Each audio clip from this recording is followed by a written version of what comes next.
Thank you, Carlos. I'd like to start by saying that I come from even smaller country than Austria. I come from Finland that, by the way, celebrated its 100th birthday yesterday, or Independence Day. So Finland is now 100 years and 1 day old. But now to the SOL trial, which is the Synergism or long duration trial, a randomized study. The background of this trial is that we know from several lines of evidence that adding a taxane to trastuzumab will enhance trastuzumab efficacy compared to single agent trastuzumab. This evidence comes from in vitro studies, from randomized trials carried out in advanced breast cancer, and also from one adjuvant trial in HER2-positive breast cancer. There are two trials that have looked at whether single-agent trastuzumab is still beneficial when you administer it after a combination of taxane plus trastuzumab. And these trials are the SHORT-HER trial, presented at the last ASCO meeting, and the E2198 trial. Both of these trials were rather small in power, and both came to the roughly the same conclusion, that adding single-agent trastuzumab after the combination of taxane plus trastuzumab does not really add to efficacy, or adds little. This is the design of the SOL trial, which is very simple.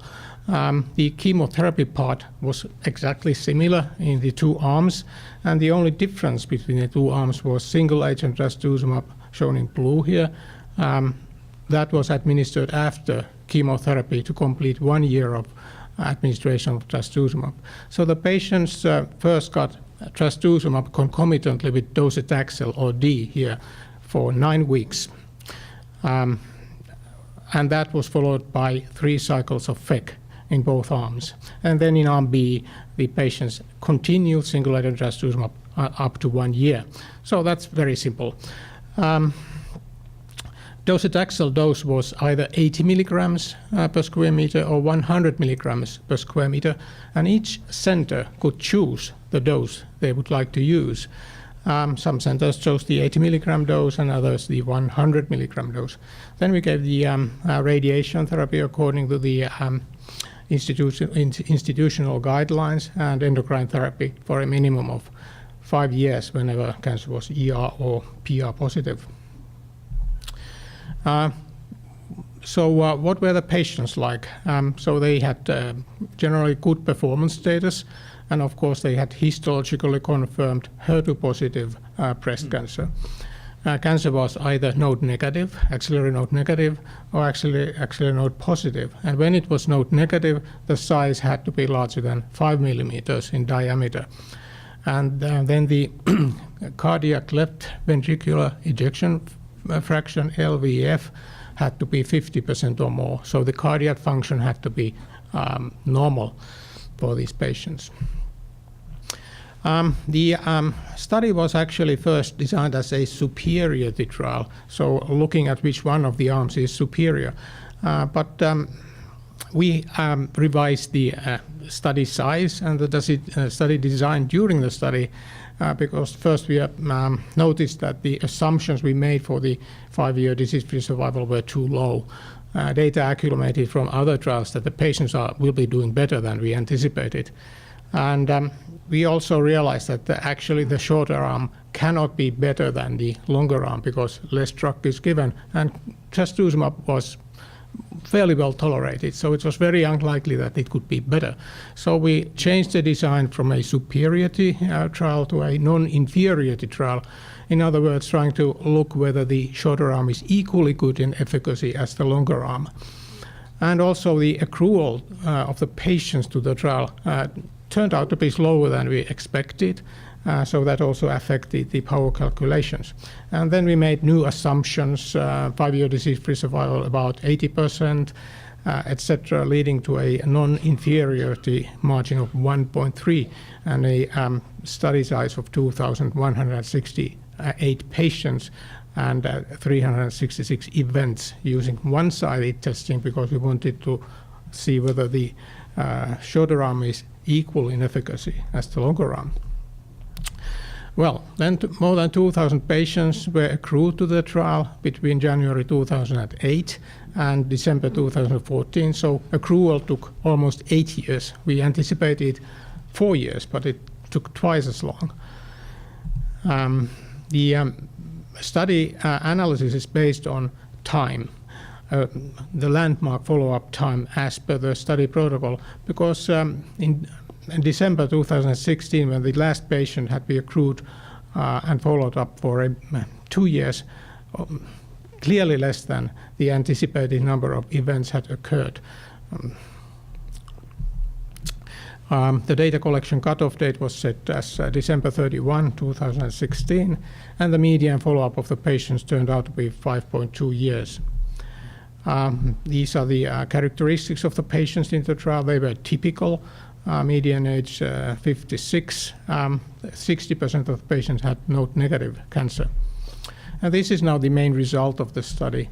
90.5% of the patients assigned to the longer arm were alive without recurrence 5 years after the date of randomization, compared to the 88% in the shorter arm. And this resulted in a hazard ratio of 1.39. And from this, we can conclude that the non-inferiority of the shorter arm could not be shown in the SOL trial. Overall survival was high in both groups, about 95%, and it was fairly similar in both groups. But the hazard ratio again favored the longer arm, 1.36. Distant disease-free survival was fairly similar in the two arms, but still slightly favoring the longer arm. Then we did predefined subgroup analysis to see whether whether the effect was similar in these subgroups, and in all subgroups we tested, the longer arm tended to be better than the shorter one, but we detected an interaction between the docetaxel dose given to the patients and disease-free survival, and this was statistically significant. If we look at this in survival curves, these are the patients who received docetaxel 80 milligrams per square meter. And here the longer arm does the patient in the longer arm do better. But if we look at the patients who were treated with docetaxel 100 milligrams per square meter, now actually the shorter arm is lying slightly on top of the longer arm, suggesting that there is a interaction between the docetaxel dose and trastuzumab. Then looking at safety, there was less cardiac toxicity in the shorter arm. Most of these were congestive heart failures, less heart failures in the shorter arm. And if we look at the cardiac function, it was highly significantly better in the shorter arm.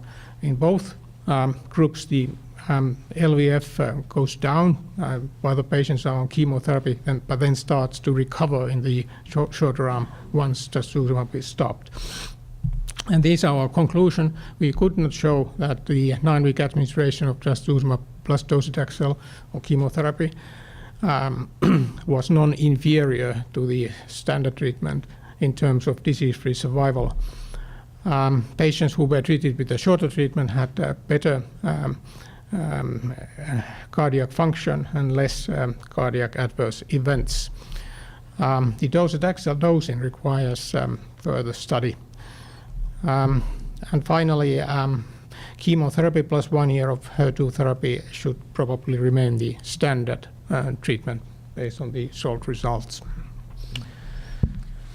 Thank you very much. Another example of an attempt at de-escalation, which is increasingly, which is a major trend in breast cancer. So, do you think that for the ER-positive group, the follow-up may be too short? We know that those patients can remain have a longer time to recurrence risk. We also know the results of the XTENET study that suggests that addition of a HER2 TKI late may actually potentially change that natural recurrence rate. Well, yes, so the 5-year follow-up, median 5-year follow-up time is reasonable in this patient population, but I agree that there will be late recurrences. particularly perhaps in the ER-positive group. And we are following these patients up for a longer time. So the next analysis will be based on 8-year follow-up.